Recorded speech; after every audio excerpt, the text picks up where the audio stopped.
ಅವಕಾಶ ಮಾಡಿಕೊಟ್ಟಂತ ನನ್ನೆಲ್ಲ ಸಂಘಟಕರಿಗೆ ವಿಶೇಷವಾಗಿ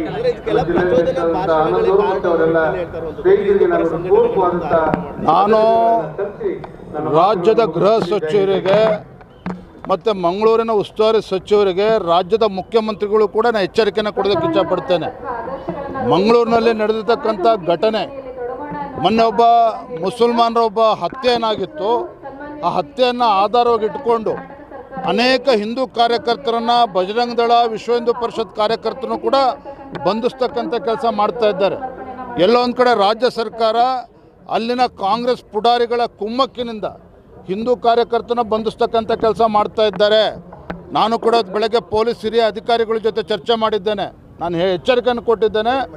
ಇವತ್ತು ಅತಿರೇಕದ ವರ್ತನೆ ನಡೀತಾ ಇದೆ ಪೊಲೀಸರಿಂದ. ಕಾಂಗ್ರೆಸ್ ಸರ್ಕಾರದ ಕುಮ್ಮಕ್ಕಿನಿಂದ ಏನು ಅತಿರೇಕದ ವರ್ತನೆ ಮಾಡ್ತಾ ಇದ್ದಾರೆ. ಈ ರೀತಿ ಹಿಂದೂ ಕಾರ್ಯಕರ್ತರನ್ನು ವಿನಾಕಾರಣ ಅರೆಸ್ಟ್ ಮಾಡ್ತಾ ಹೋದರೆ ಇವತ್ತು ಪರಿಸ್ಥಿತಿ ಮಿತಿಮೀರಿ ಹೋಗ್ತದೆ. ಮಿತಿಮೀರಿ ಪರಿಸ್ಥಿತಿ ಹೋದರೆ ಅದಕ್ಕೆ ಕಾರಣ ಕಾಂಗ್ರೆಸ್ ಸರ್ಕಾರ ಆಗ್ತದೆ, ಗೃಹ ಸಚಿವರು ಆಗ್ತಾರೆ, ಮುಖ್ಯಮಂತ್ರಿಗಳಾಗ್ತಾರೆ. ನಾನು ಸಚಿವರ ಹೇಳಿಕೆಯನ್ನು ಕೂಡ ನಾನು ಗಮನಿಸ್ತಾ ಇದ್ದೇನೆ. ಎಲ್ಲ ಒಂದು ಕಡೆ ಇವತ್ತು ಕೋಮು ನಿಗ್ರಹ ದಳ ಅಂತೇಳಿ ಹೊಸದಾಗಿ ಕಾನ್ಸ್ಟಿಟ್ಯೂಟ್ ಮಾಡಿದ್ದಾರೆ. ಕೋಮು ನಿಗ್ರಹ ದಳ ಇದು ಸ್ಥಾಪನೆ ಮಾಡಿರ್ತಕ್ಕಂಥದ್ದೇ ಹಿಂದೂ ಕಾರ್ಯಕರ್ತನ ಟಾರ್ಗೆಟ್ ಮಾಡಬೇಕು, BJP ಕಾರ್ಯಕರ್ತನ ಟಾರ್ಗೆಟ್ ಮಾಡಬೇಕು. ಈ ಒಂದು ಕೆಟ್ಟ ವಕ್ರದೃಷ್ಟಿ ಇವತ್ತು ಕಾಂಗ್ರೆಸ್ ಸರ್ಕಾರ ಏನು ಹಾಕ್ತಾ ಇದೆ, ಇದು ಖಂಡಿತ ಸರ್ಕಾರಕ್ಕೆ ಶೋಭೆ ತರೋದಿಲ್ಲ. ರಾಜ್ಯದಲ್ಲಿ ಇವತ್ತೇನಾರ ಕಾನೂನು ವ್ಯವಸ್ಥೆ ಸಂಪೂರ್ಣ ಹಾಳಾದರೆ ಅದಕ್ಕೆ ಅವರೇ ಜವಾಬ್ದಾರಿನ ವಹಿಸ್ಕೋಬೇಕಾಗ್ತದೆ.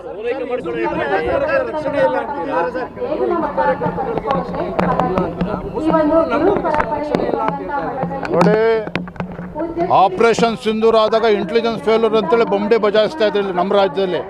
ಇವತ್ತು ಮಂಗಳೂರಿನಲ್ಲಿ ಆ ಮುಸಲ್ಮಾನನ ಹತ್ಯೆ ಆಗಿತ್ತು ಅಂತ ಹೇಳಿದ್ರೆ ಎಲ್ಲೋಗಿತ್ತು ಇಂಟೆಲಿಜೆನ್ಸ್ ಆಗಿದ್ರೆ. ಇವತ್ತು ನಾನು ಹೇಳ್ತಾನೆ, ಹಿಂದೆ ನಮ್ಮ ಸುಹಾಸ್ ಶೆಟ್ಟಿ ಅವ್ರ ಹತ್ಯೆ ಆದಂಥ ಸಂದರ್ಭದಲ್ಲಿ ಯಾವ ರೀತಿ ಕೆಲವರು ಮಹಿಳೆಯರು ಅದ್ರಲ್ಲಿ ತೊಡಗಿಸ್ಕೊಂಡಿದ್ರು, ಎಷ್ಟು ಜನ ಅದ್ರಲ್ಲಿ ತೊಡಗಿಸ್ಕೊಂಡಿದ್ರು. ಇವತ್ತು ಹೊರದೇಶದಿಂದನೂ ಕೂಡ ಅದಕ್ಕೆ ಹಣ ಕೊಟ್ಟಿದ್ದಾರೆ ಆ ಮರ್ಡರ್ ಮಾಡೋದಕ್ಕೆ ಅಂತೇಳಿ ಕೂಡ ಚರ್ಚೆ ನಡೀತಾ ಇದೆ. ಇದು ಯಾವುದನ್ನು ಕೂಡ ಗಂಭೀರವಾಗಿ ತೆಗೆದುಕೊಳ್ಳದೇನೆ ರಾಜ್ಯ ಸರ್ಕಾರ ಕೇವಲ ಅಲ್ಪಸಂಖ್ಯಾತರ ಓಲೈಕೆಯನ್ನು ಮಾಡೋದಕ್ಕೇನು ಉಳಿದಿದೆ, ಇದಕ್ಕೆ ಭಾರಿ ಬೆಲೆ ತಚ್ಚಬೇಕಾಗ್ತದೆ ರಾಜ್ಯ ಸರ್ಕಾರ ಮುಂದಿನ ದಿನಗಳಲ್ಲಿ. ಮೊನ್ನೆ ರಾಜ್ಯ ಉಚ್ಚ ನ್ಯಾಯಾಲಯ ಕೂಡ ಅದಕ್ಕೆ ಛೀಮಾರಿ ಹಾಕಿದೆ ರಾಜ್ಯ ಸರ್ಕಾರಕ್ಕೆ.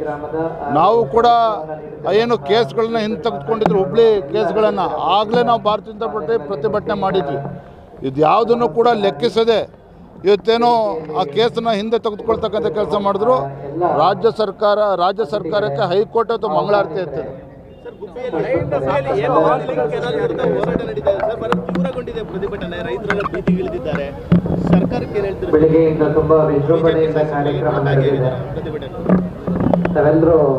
ತುಮಕೂರು ಜಿಲ್ಲೆ ಎಲ್ಲ ತಾಲೂಕಿಗೂ ಕೂಡ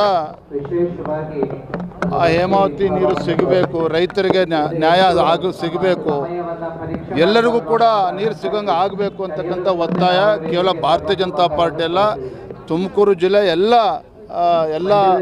ರೈತರದ್ದು ಕೂಡ ಬೇಡಿಕೆ ಇದೆ. ಇದ್ರ ಮಧ್ಯೆ ಭಾರತೀಯ ಜನತಾ ಪಾರ್ಟಿ ನಮ್ಮ ಕೆಲವು ಮುಖಂಡರನ್ನ ಅರೆಸ್ಟ್ ಮಾಡ್ತಕ್ಕಂಥ ಕೆಲಸ ಇವತ್ತೇನು ಮಾಡಿದ್ದಾರೆ. ಇದರಿಂದ ಹೋರಾಟವನ್ನು ಹತ್ತಿಕ್ಕತಕ್ಕಂಥ ಕೆಲಸ ರಾಜ್ಯ ಸರ್ಕಾರಕ್ಕೆ ಮಾಡೋದಕ್ಕೆ ಸಾಧ್ಯ ಇಲ್ಲ. ಇವತ್ತು ಯಾರಿಗೋ ಖುಷಿ ಪಡಿಸೋದಕ್ಕೆ ಇವತ್ತು ತುಮಕೂರು ಜಿಲ್ಲೆ ಬೇರೆ ತಾಲೂಕಿಗೆ ಅನ್ಯಾಯ ಮಾಡಕ್ಕೆ ಹೊರಟಿದ್ದಾರೆ. ಇದರಿಂದ ಇವತ್ತು ಜನರು ಕೂಡ ಎಚ್ಚೆತ್ತುಕೊಂಡಿದ್ದಾರೆ. ಬರುವಂಥ ದಿನಗಳು ಇನ್ನೂ ಕೂಡ ಹೋರಾಟ ಇವತ್ತು ಇನ್ನೂ ಹೆಚ್ಚಾಗಿ ಹೋರಾಟಗಳು ನಡೀತದೆ.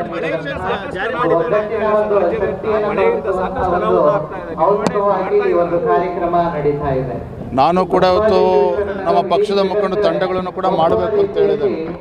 ಎಲ್ಲಿ ಮಳೆ ಹೆಚ್ಚಾಗಿದೆ, ಮಳೆ ಹಾನಿಗಳು ನಡೀತಾ ಇದೆ, ಇವತ್ತು ನಮ್ಮೆಲ್ಲ ಪಕ್ಷದ ಮುಖಂಡರು ಕೂಡ ಪ್ರವಾಸನ ಕೈಗೊಳ್ಳಬೇಕು ಅಂತ ಹೇಳಿದ್ದೇನೆ. ರಾಜ್ಯ ಸರ್ಕಾರ ಇವತ್ತು ಗ್ಯಾರಂಟಿಗಳ ಅಮಲಿನಲ್ಲಿದ್ದಾರೆ. ಇವತ್ತು ಇಷ್ಟೆಲ್ಲ ಮಳೆ ಆದರೂ ಕೂಡ ರೈತರಿಗೆ ಬಿತ್ತನೆ ಬೀಜ ಇನ್ನೂ ಕೂಡ ಸರಿಯಾಗಿ ಸಿಗ್ತಾ ಇಲ್ಲ. ಎಲ್ಲ ಕಡೆ ರೈತರು ಪರದಾಡ್ತಾ ಇದ್ದಾರೆ. ಈಗಲಾದರೂ ಕೂಡ ರಾಜ್ಯ ಸರ್ಕಾರ ಎಚ್ಚೆತ್ತುಕೊಂಡು ಇವತ್ತು ರೈತರಿಗೆ ಅನುಕೂಲ ಆಗ್ತಕ್ಕಂಥ ನಿಟ್ಟಿನಲ್ಲಿ ನಿರ್ಧಾರವನ್ನು ಕೈಗೊಳ್ಳಬೇಕು. ಹೆಚ್ಚಿನ ವಿಡಿಯೋಗಳಿಗೆ ಪ್ರತಿಧ್ವನಿ ಯೂಟ್ಯೂಬ್ ಚಾನೆಲ್ ಸಬ್ಸ್ಕ್ರೈಬ್ ಮಾಡಿ, ಬೆಲ್ ಐಕಾನ್ ಕ್ಲಿಕ್ ಮಾಡಿ.